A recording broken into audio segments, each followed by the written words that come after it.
How's it going? Welcome in today. So today we're going to replace the caliper on the rear of a Meriva A.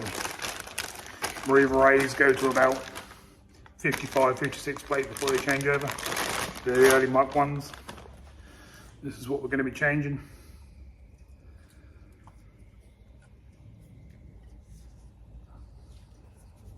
I've also got a video going out on how to push these back without special tools and stuff like that. What I'm going to do is put a video out with 5 ways to do it without having to buy special tools. This is obviously going to be fitted to the car. This is the handbrake mechanism, this bit here. We're going to have to disconnect that through there, through the ball, and then back out through here. So we'll do that on the car because obviously the other one's still on the car. We've got to undo screws for the flexi pipes, and that's the bleed nipple for re-bleeding the brakes and letting the fluids through.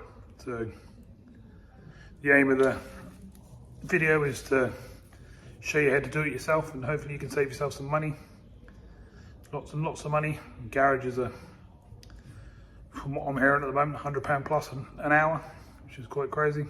Some places up London areas and stuff like that are like 150, 160 an hour, and things are tough at the moment. So hopefully this video will help, so please leave me a thumbs up and a comment under the video if it helped you out. If you like this sort of thing, or if there's any other vehicles you'd like me to cover, any other work, that sort of thing, we'll sort of go from there. But right, let's get on to the video, get on to the one we're going to be fitting. I'll put this back in here for now, and let's see what we're doing. So as you can see, we've got the old flexi pipe clamped off with a pair of grips. Don't need special tools to do that, just don't do it too tight, just be sensible about it. Clamp it off, and that's the caliper we're removing today. This one's actually got a broken bleed nipple, the reason we're changing this one. There's no problems with the actual caliper itself, but don't want to be messing around drilling into places where fluid has got to stay in there and stay strong. So we won't mess about with it, we'll take it off and we'll put a new one on. So let's get some tools together and I'll show you what you need, and we'll start undoing this rear caliper. Okay, so first thing we're going to do is remove the handbrake cable. You're going to want some sort of lever bar to put in there like so. Try and lever it down is what the plan is, and you can get a screwdriver in on the ball.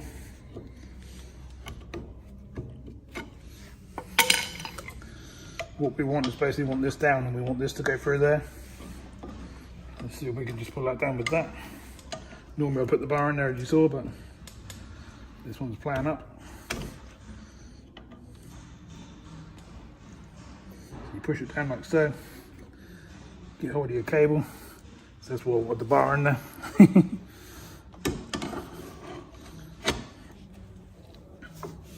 Alright, we've got the bar in there. We want the extra screwdriver to get the ball of the head. Basically, pull it to the side like so. That's your cable out. Down the bottom here, there's a little clip. You literally just go like so, wind it out. That's your little clip that holds your handbrake cable in. Put that somewhere safe so you don't lose it, because you're going to need it to put it back on. And then it should be a case of just wiggling that through, and then just put it out of the way. Don't need that for the time being. And it's time to undo some other stuff. So we've got an 11mm here. We're going to undo the flexi. Being nice and gentle with these, you don't want to cross thread them. We had that happen in the past where some of these will actually come out and bring the thread with them, which is quite a pain. There's not much you could do about it, but this one seems okay. We're going to replace it anyway. Every time I put new calipers in, I always put new washers, so they squash down when the new one goes in. I also change this bolt every time, which I'll show you as we put the caliper back on. Obviously the flexi will go back there on the old on the new caliper, and then the next thing to do is there's bolts at the back here. No, they're not on 11. Wrong spanner. They're a 13. Just get on them and give them a few taps and they'll start to come out. Same down here, there's another one down here.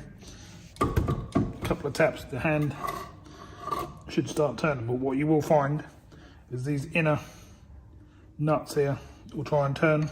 If you put one hand on them and turn the nut with the rest, normally, as long as they're not seized, that's enough to spin them out, and you can literally just do it like that.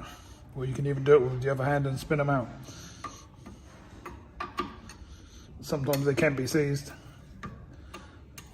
And you'll get another spanner on here, which is a 14, and just work both ways. But this one's coming out quite nicely, as you can see.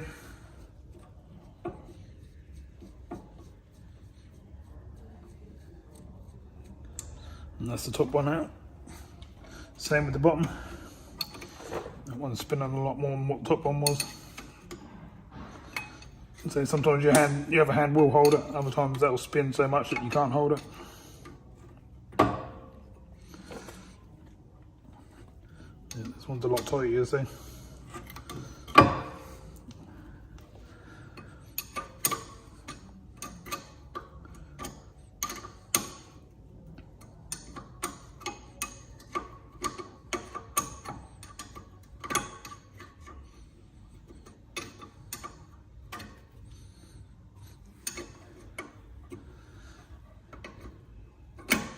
Be a pain like this sometimes, and you just have to keep winding them out. The ratchet spanner obviously helps, and I've got sockets and stuff down there that do the same job, but I'm just trying to do it so I can show you what's happening sort of DIY style, and working with the tools that you'd have yourself at home on the driveway and stuff like that. We're obviously jagged up from the back of this on the back axle, and then we put two big axle stands underneath. So we're all undone, and that one's off. As you can see, the damage was it snapped off in where the bleed screw goes. The actual caliper still works, but that's no good to us, and we shan't be using that again. So that's pretty much how you remove it. Putting it back on is almost a reverse, apart from you want a few new parts. While you're in there, get in with the old screwdriver, clean up all your sliders. Make sure your brake pads have got enough meat on them to get you through the next many months, or next to the next MOT, or your next service and stuff like that.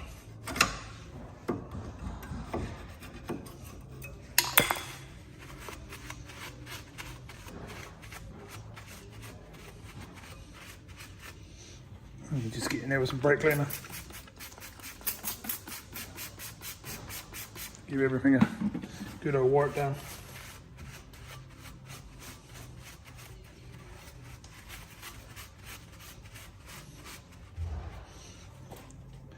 Your sliders here, while you're doing this job, you want to be taking these out and just sort of making sure they're still greased. If they're not, it's just a case of getting some grease, doing that, pop them back in, move them in and out, make sure they spin round nice and freely, move backwards and forwards, because if they don't, your brakes are going to lock on, you're going to get overheated brakes, stuff like that, which you definitely don't want.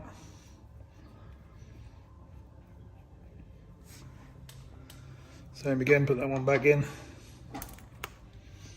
spin it round, make sure it's all working nicely, which it is, lovely jubbly. Exactly what we want. So next we'll get the new caliper, which you saw earlier on at the beginning of the video. Goes in there like so. Get ourselves some bolts. And some of these will go through like so, and others have got threads in them and you have to wind them through. This one's just got a straight through hole. You will find on like an Astra H and stuff like that, some of them will have ones that you have to wind through. Same caliper, exactly the same caliper used on the same cars, but some of them you do have to actually wind through. So that's the 213s back in. snip them up.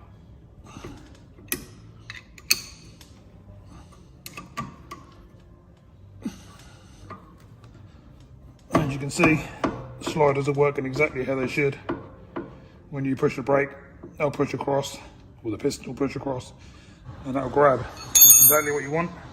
This goes back through here.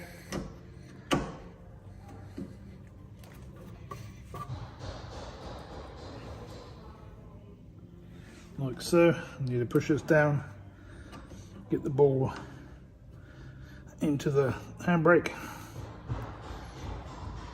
area. It's gone straight in quite nicely. Right.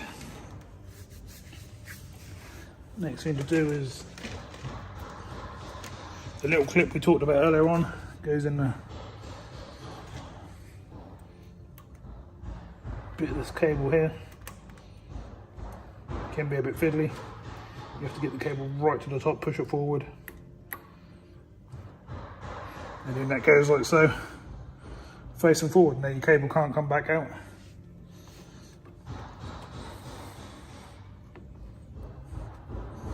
And that's all working exactly as it should. So when you get to that stage, you're not ready to breathe the brakes or anything yet. You now want your undo this one.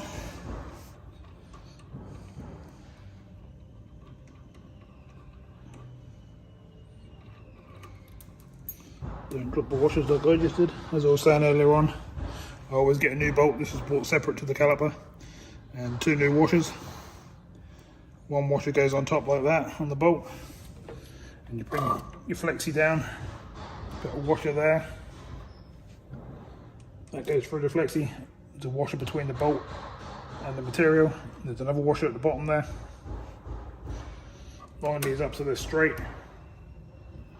Be nice and gentle because these will cross thread. You should be able to just wind it down with your hand like that.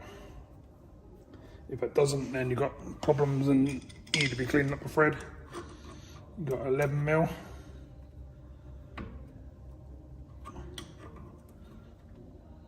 And just nip it up. Not too silly, but tight enough to know it's not going to leak. And then you can release your clamps. That's the grips I use, just a pair of grips. They're adjustable at the bottom there.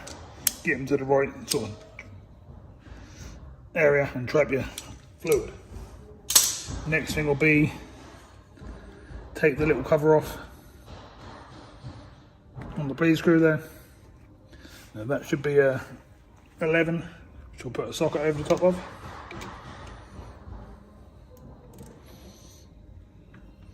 Yeah, just undo that like so. And then I was trying to, you're going to want a pipe like so, like this, which is a bleed pipe. Put it over the nipple. You run this down into a pot. Like so, down there into a pot.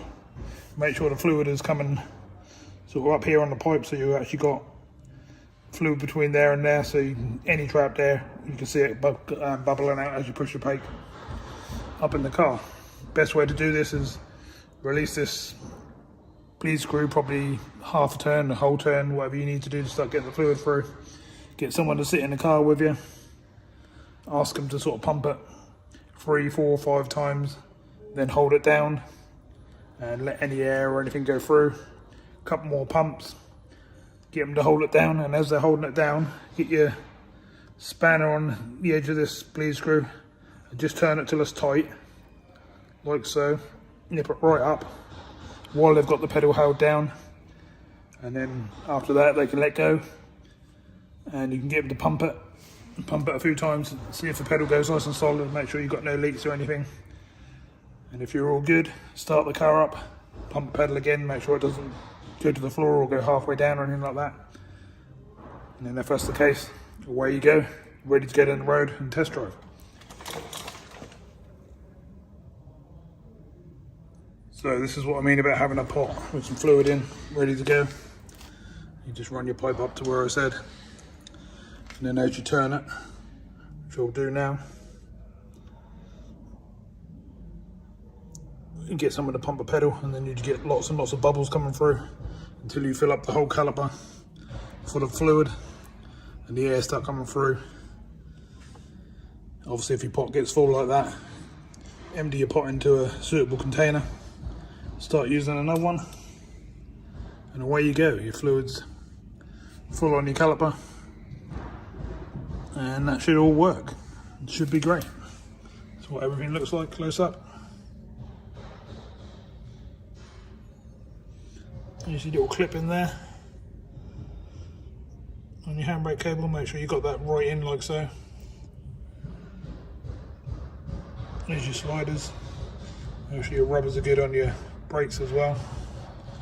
And everything's sitting there ready to go. You can also see while I've been doing this, I've put in a new spring. I'll do a video on that another day because I do a lot of them on these Merivas and courses and stuff like that. So I'll save that for another day.